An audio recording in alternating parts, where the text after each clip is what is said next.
In front of me is HUAWEI Nova 14 Pro, and today I would like to show you how you can turn on or off easy mode.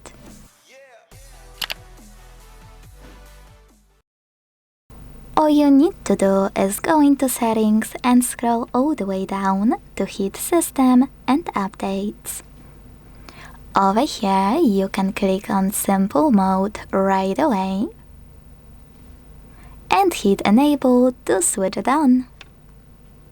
As you can see, after a few seconds, easy mode was successfully enabled.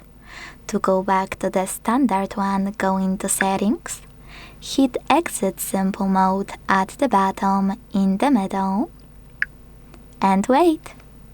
Thanks so much for watching. If you enjoyed this video, leave a like, comment and subscribe. Bye!